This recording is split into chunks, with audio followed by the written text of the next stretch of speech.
नमस्कार दर्शकों। आज की हमारी कहानी का नाम है प्रेम के बोल। एक गांव में एक मजदूर रहा करता था जिसका नाम हरीराम था। उसके परिवार में कोई नहीं था। दिन भर अकेला मेहनत में लगा रहता था। दिल का बहुत ही दयालु और कर्मों का भी बहुत अच्छा था। मजदूर था, इसलिए उसे उसका भोजन उसे मजदूरी के बाद ही मिलता था। आगे पीछे कोई ना था, इसलिए वो इस आजीविका से संतुष्ट था। एक बार उसे एक छोटा सा बछड़ा मिल गया। उसने खुशी से उसे पाल लिया और सोचने लगा आज तक वो अकेला था, अब वो इस बछड़े को अपने बेटे की जैसे पालेगा। हरी राम का दिन उसके बछड़े से ही शुरू होता और उसी पर ख़त्म होता। वो रात दिन उसकी सेवा करता और उसी से अपने मन की बात करता। कुछ समय बाद बछड़ा बैल बन गया। उसकी जो सेवा हरी राम ने की थी उससे वो बहुत ही सुंदर और बलशाली बन गया था। गांव के सभी लोग हरी राम के बैल की ही बातें किया करते थे। किसानों के गांव में बैल ही भरमार थी, पर हरी राम का बैल उन सबसे अलग था। दूर दूर से लोग उसे देखने आते थे। हर कोई हरी राम के बैल के बारे में बातें कर रहा था। हरी राम भी अपने बैल से एक बेटे की तरह ही प्यार करता था। भले खुद भूखा सो जाए, लेकिन उसे हमेशा भरपेट खिलाता। एक हरीराम के स्वप्न में शिव का नंदी बैल आया। उसने उससे कहा कि हरीराम, तुम एक निस्वार्थ सेवक हो। तुमने खुद की तकलीफ को छोड़कर अपने बैल की सेवा की है, इसलिए मैं तुम्हारे बैल को बोलने की शक्ति दे रहा हूँ। इतना सुनते ही हरीराम जाग गया और अपने बैल के पास गया। उसने बैल को सहलाया और मुस्कुराया कि भला एक बैल बोल कैसे सकता है। तभी अचानक आवाज़ आई, बाबा, आप मेरा ध्यान एक पुत्र की तरह रखा है। मैं आपका आभारी हूँ और आपके लिए कुछ करना चाहता हूँ। यह सुनकर हरी राम घबरा गया।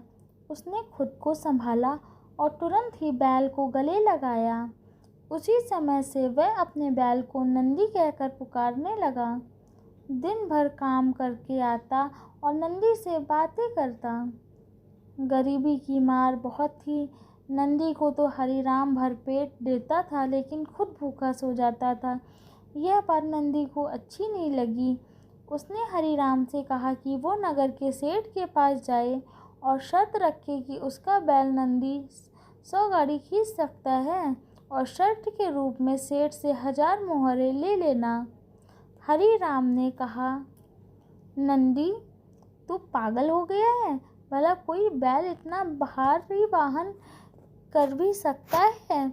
और अपने जीवन से खुश हूँ, मुझे यह नहीं करना। लेकिन नंदी के बार बार आग्रह करने पर हरीराम को उसकी बात माननी पड़ी।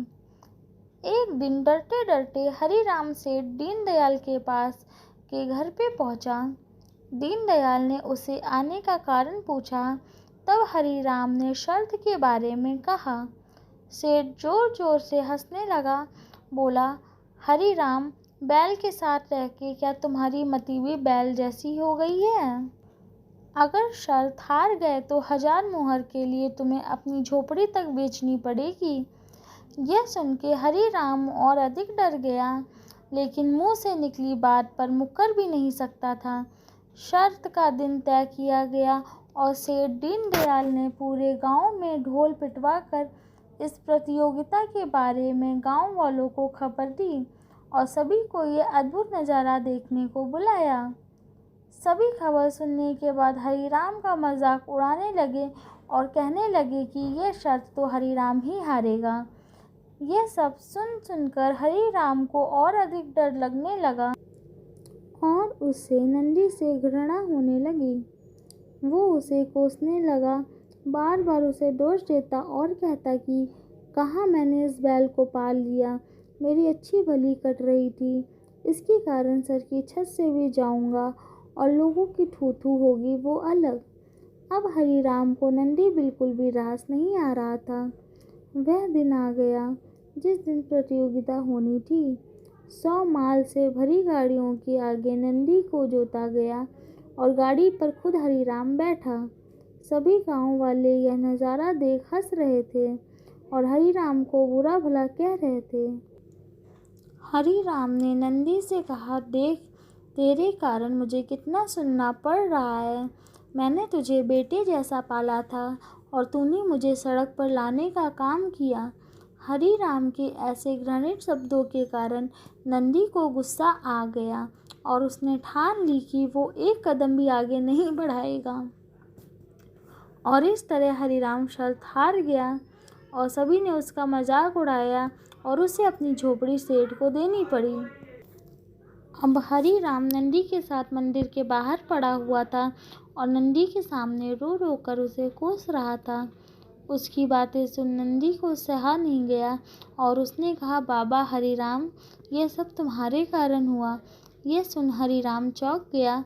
उसने गुस्से से पूछा कि क्या किया मैंने? तुमने भांग खा रखी है क्या?